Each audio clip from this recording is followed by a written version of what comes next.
We're continuing our sermon series this week that we've simply entitled Unlikely Heroes. Last week we looked at Daniel and the faith that he had even in the midst of crisis. This week we're going to go into one of my favorite Old Testament stories, and that's the book of Esther. But before we dive into the book of Esther, I think we need to set the stage first. Last week we talked about if you're going to study Israelite history, there's two dates that you have to know and have nailed down.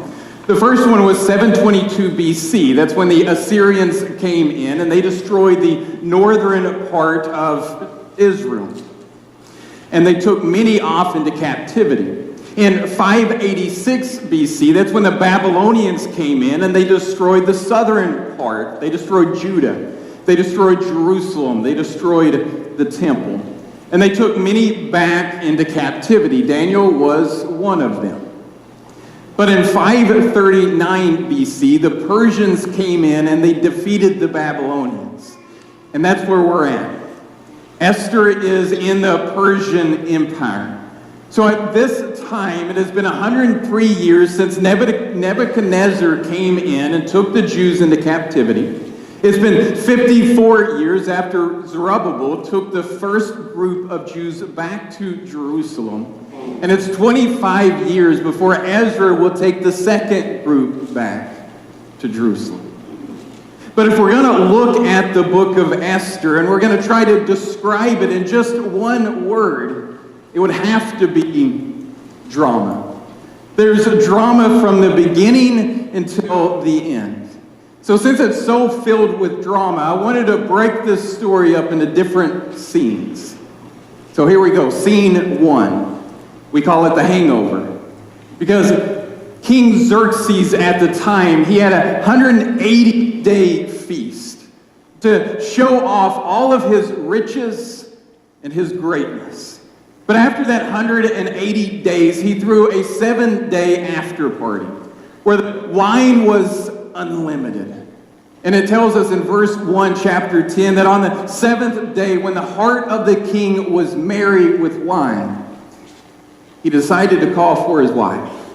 He decided to show his wife off to everybody that was there. So he calls for Vashti to come in her royal crown, to show all of the nobles her beauty. Many think that that's the only thing that he called for her to wear. So she declined. She said, I'm not going to come. I'm not going to humiliate myself like that to come before your drunken friends and show myself off. So the king was furious. He says, what should I do to this woman who I have commanded her to come into my presence and she will not come? So he goes to his wise men. He began to ask his wise men for counsel. And honestly, the wise men seemed to be more concerned about their own marriage than his. Because they said, King, she didn't just basically sin against you. She did everyone in your empire. Because all the other wives will hear this and they'll look at their husbands with disdain. So basically, you need to make a decree that she can never come into your presence again. Basically, they're saying, because I don't want my wife to bring this up when we're in an argument. So I said, get rid of Vashti, never let her come into your presence again, and then find somebody else that is better than she is to take her place. And it says this pleased the king. Of course it did. So we get to scene 2, and we call it The Bachelor. Because Xerxes, he sends his men out to gather all the beautiful young virgins and bring them to the harem in Susa. And we read in chapter 2, verse 12, before each young woman was taken to the king's bed, she was given the prescribed 12 months of beauty treatments. 6 months with oil of myrrh, 6 months with special perfumes and ointments. So they're trying to beautify them in this 12-month period. But we all know that true beauty comes from the inside out. The Persians, they were a very shallow culture. not like ours today. But women, before you start to think that I wouldn't mind to have a 12-month spa treatment, just think about the pressure that they were under, trying to get that same rose or that same crown. Think about the comparisons that they would have had, the meltdowns, the competition, the backbiting that would have been there. Esther was one of these women. And Esther was chosen. Mordecai, we'll look at him a little bit later. Mordecai is her cousin. And her parents died at a very early age, and he raised her as his own daughter. And it tells us that every day Mordecai would walk past the courts of the harem to learn how Esther was doing and what was happening with her. He cared. He wanted to know what was going on. He knew the drama that would have been taking place there. So he told her, don't tell anybody about your Jewish heritage. Keep that a secret. As we said, Esther was finally able to go before the king. And she pleased the king. And the king took the crown and placed it on Esther's head instead of Vashti's. Sounds kind of like a Cinderella story, doesn't it? Going from an orphan to now a queen of the biggest empire in the world. But sadly, it doesn't have a Cinderella story ending. So we get to scene 3. Call it Criminal Minds. There's 2 different types of criminal minds at this time. The first one that we run into is there's 2 guards that are planning on assassinating the king. And Mordecai finds out about this plot, and he tells Esther, and Esther goes and tells the king about the plot in the name of Mordecai. And when the king researched it and found out that it was true, he had the 2 men hung on the gallows. And the scriptures tells us that this story, the fact that Mordecai had saved the king's life, was recorded down in the book of Chronicles in the presence of the king. We'll come back to that later. But after this, Xerxes raises a man up and promotes him by the name of Haman, makes him the second in charge of the empire. And the king had ordered that all the king's servants at the gates would to bow down before Haman and show him respect. And every one of them bowed down to show him respect, except for Mordecai. Mordecai wouldn't bow down. He was a religious man. He knew I wasn't going to bow to anyone except for God. And this made Haman furious. And he wanted to try to find a way to kill Mordecai, but then he found out his nationality. He found out that Mordecai was a Jew, so it wasn't enough just to kill Mordecai. He wanted to annihilate every single Jew that was in the province of Persia. And we see in chapter 3, verse 13, it says, letters were sent by couriers to all the king's province with instruction to destroy, to kill, and to annihilate all Jews, young and old, women and children, in one day, the 13th day of the 12th month, and to plunder their goods. Think about it. How evil of a man must he have been? To be upset at one man because he would not bow to you, to annihilate all of the Jews in the empire. But also think about how would it feel to have a date on the calendar, to know the day that you was going to die. And not only the day that you was going to be killed, but everyone else that you loved. Do you imagine that? And when Mordecai heard this, it said that he tore his clothes, he put on burlap and ash, which was a sign of mourning, and he went out into the streets and he cried and he wailed. And then he sent word to Esther that she needed to go before the king and beg for mercy and plead that he would save their people. But Esther responds by saying, all the king's servants and the people of the king's province know that if any man or woman goes to the king inside the inner courts without being called, there is but one law, to be put to death. except the one to whom the king holds out the golden scepter so that he may live. But as for me, I have not been called to come into the king these 30 days. So basically what she's saying is, anybody comes into the presence of the king without being called, you're automatically executed, unless he pardons you. And to make it even worse, she says, the king hasn't even called for me in 30 days. He hasn't wanted to see me. So it's obvious, if I go before him, I'm going to die.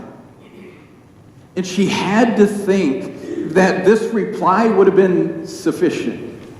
That Mordecai would have replied back and said, yeah, I never thought about it that way. I didn't want to put your life in danger. Just forget about it. We'll try to figure out another way to take care of this. Remember, he had raised her as his own daughter. But that's not what he says. He says, do not think to yourself that in the king's palace you will escape any more than all the other Jews. For if you keep silent at this time, relief and deliverance will rise from the Jews from another place. But you and your father's house will perish. And who knows whether you have not come to the kingdom for such a time as this. You know, I think the opposite of courage is not fear, but it's self-preservation. We want to hold on to what we have, so we don't be courageous. We don't step out on faith. Whether it's we want to hold on to our life, or hold on to our money, or hold on to our reputation, we just cling to it because we don't want to let it go, so we never step out on faith. Dr. Karen H. Hobbs says, Esther had to overcome herself in order to do what God had created her and positioned her to do. You ever had to do that? You ever had to overcome yourself to finally fulfill what God has created you and called you to do? Too often we just want to hang on to everything that we have. We're afraid that if we step out on faith, it would disappear. But in doing that, we actually cuddle the life out of our lives. Many of you may remember the Looney Tune character Elmira. Every time she'd get one of the animals, she'd hold it. She'd say, I hug you and squeeze you and kiss you and love you. And all the time she's squeezing the life out of the animal. That's what we do. When we want to cling to what we have, we actually cuddle the life out of it. Mordecai wanted to tell Esther that God was still going to deliver the Jewish people, that he was still going to fulfill his plan. But she could miss out. Edwin McManus said, if you wait for guarantees, the only thing that will be guaranteed is that you will miss endless divine opportunities. You know, we wait for the for sure thing. We wait until we know that this cannot fail. And then that's when we'll step out on faith, when we know that there's no way that we can fail. But God's not promised us that. He's not promised us that there will not be ups and downs in this life. But what he has promised us is that he would always be with us. So Esther had a choice. She could either sit on the sidelines and do nothing, or she could step out on faith and risk it all. So we get to scene 4. We call it Braveheart. You may remember William Wallace in Braveheart. He says, all men die, but only few men truly live. I would have tried to do that in my Scottish accent, but it would have been terrifying. And second of all, I don't even have one, so I'd have to try to make it up as I go. But all men die, but few men ever live. So we said Esther had a choice. She could be brave, she could risk her life going before the king, or she could sit on the sidelines and see God deliver his people through another way. So she asked that all the people would fast and they would pray for 3 days. I believe this is where the story hinges. Chapter 4, verse 16 She says, "Go gather all the Jews to be found in Susa, and hold a fast on my behalf, and do not eat or drink for 3 days, night or day. I and my young women will also fast as you do. Then I will go to the king, though it is against the law, and if I perish, I perish." I believe that courage is living in the hands of God.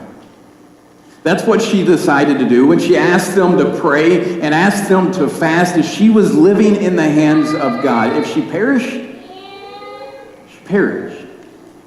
But I also believe that our faith and character grows in the exact portion of our faith. So if we have little faith, we have little character. If we have great faith, our character will be great. You may remember a couple of weeks back, I told about a survey that was done of 50, 95-year-olds, and they were asked the same question. If you were to have if you were to have your life, there we go, to do over again, what would you do differently? And 3 answers emerged from that. They said we would risk more, we would reflect more, and we would do more things that would live on after we die. And that's what Esther's about to do. She's risking it all. And she says, if I perish, I perish. Jody Hickerson and some other women put together a Bible study where they asked people to fill in the blanks. They said, if blank, then blank. And for that first blank, they wanted you to put in, what is your biggest fear? If I fail, then blank. If my marriage falls apart, then if the foreclosure goes through, then what? You know, our enemy wants us to focus on that blank. Because if blank ever happened, then my life would be over. I'd just sit down in a fetal position and just be done. But God is bigger than whatever that blank is. So she said, whatever it is, if I fail, then God. If my marriage falls apart, then God. Because no matter what happens in our life, no matter if our biggest fear comes true, God is always there. And that's why Paul could say, we are afflicted in every way, but not crushed. Perplexed, but not driven to despair. Persecuted, but not forsaken. Struck down, but not destroyed. He's always there. Now we get to scene 5. Call it Shark Tank. Love that show, but call it Shark Tank. And she's starting to get ready to go in front of the king. And I love what she does. She puts on her royal robes. She's now the confident queen of Persia.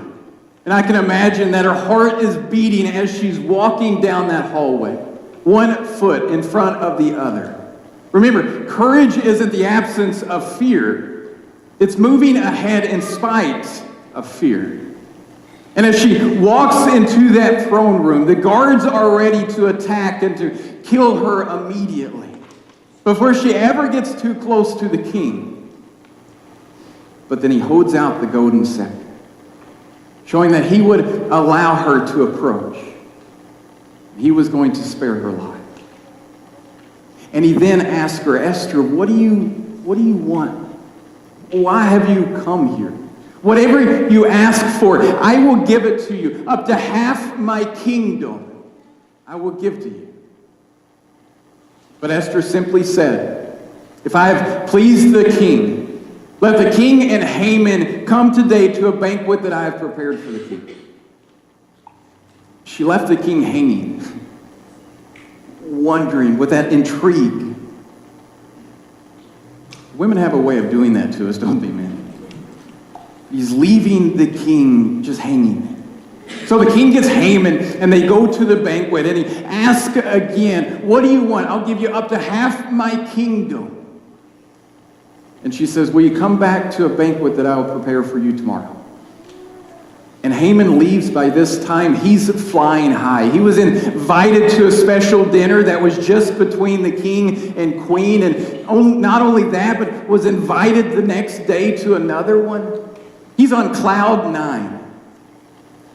And then he sees Mordecai that still will not bow down to him. And he gets so angry, and he goes home, and he starts to talk to his wife and his other friends, asking, what should I do with him? And it says, then his wife and all his friends said to him, let a gallows 50 cubits high be made, and in the morning tell the king to have Mordecai hung upon it. Then go joyfully with the king to the feast. This idea pleased Haman, and he had the gallows made. Scene 6. Sleepless in Susa. It's a time that the king can't sleep. He's having trouble sleeping, so he sends his assistants to bring back the book of history. Remember the one that was written down earlier? And to read it to him. Basically, the king can't sleep and he needs a bedtime story. And what better bedtime story could they be than a story about himself? Well, wouldn't you know? The story that the assistant read to him was how Mordecai had saved the king's life. So the king says, what reward has been given to him? The assistant says, we haven't done anything for him. And about that time, he hears something in the outer courts. And Haman walks in. Haman's getting ready to ask, can I hang Mordecai on the gallows that I have built? But before he can ask, the king says, what should I do for the man whom I wish to delight? And Haman, being as arrogant as he is, he's stepping back going, who else? Who else would the king want to honor except for me? So he says, this is what I would do. I'd get one of your royal robes, O king. I would put it on him. I'd put him on one of your horses. I'd put a ring on his finger, and I'd get somebody to parade him through the streets, saying, this is what the king does for the man he delights to honor. And the king says, excellent. Quick, take the robes and my horse, and do just as you have said for Mordecai, the Jew, who sits at the gate of the palace. Leave out nothing you have suggested. And he does it. He takes them around the streets. Maybe begrudgingly, but he does it. And the scriptures tell us that afterward, Mordecai returned to the palace gate, but Haman hurried home dejected and completely humiliated. So that's a perfect entry to scene 7. The Biggest Loser. Because we have the second banquet. And the king asks again, what do you want, Esther? I'll give you whatever you ask for, up to half my kingdom. What do you want? And she says, if I have found favor in your sight, O king, if I have pleased the king, let my life be granted to me for my wish, and my people for my request. For we have been sold, I and my people, to be destroyed, to be killed, to be annihilated. By now, the king is thinking, what kind of evil person could do something like this? And Esther said, this wicked Haman is our adversary, our enemy. And it says, Haman grew pale with fright before the king and queen. Of course he did. And the king was so furious that he had to leave for a little bit. And at this time, Haman comes over to Esther and starts throwing himself down on the couch, basically pleading for mercy. And the king walks back in. And he sees Haman on the couch with Esther, and he's thinking, oh, now you're going to assault her in my house too? What am I going to do with you? And one of the servants spoke up. And he said, moreover, the gallows that Haman has prepared for Mordecai, whose word saved the king, remember, Mordecai saved your life, O king, is standing at Haman's house 50 cubits high. And the king said, hang him on that. So they hanged Haman on the gallows that he had prepared for Mordecai. Can't make this stuff up. So we get to scene 8. We call it Undercover Boss. That same day, the king gave Haman's estate to Esther, and Esther put Mordecai over all of the estate. But since the decree had been sent out to destroy all of the Jews, they couldn't take that decree back, so they sent out another one. And they said that all of the Jews could gather together and fight against their enemy. And we read in 9 verse 1, it says, "Now in the 12th month, on the 13th day of the same, when the king's command, the edicts were about to be carried out, on that very day when the enemies of the Jews hoped to gain the mastery over them, the reverse occurred. The Jews gained mastery over those who hated them." The reason we call this scene the undercover boss is when you look at Esther, God's name is not mentioned even a single time in the book. But don't confuse God's name not being in it as if he is not in it. He's all over the pages. Think about it. It just so happened that Vashti was banished at the same time that Esther was at the right age. It just so happened that Esther won the king's favor. It just so happened when the Jews were about to face annihilation, their queen was a Jew as well. It just so happened that the king could not sleep, and the story that was read to him was about Mordecai. It just so happened that Haman was hung on the same gallows that he had created for Mordecai. You know, I believe that God inspired Esther without his name anywhere in it to give us courage. Because there's been times in our life that we've felt God wasn't there. But as we look back on those times, we see his hand working through it all. He was involved in every single scene. Or maybe that's what you're going through right now.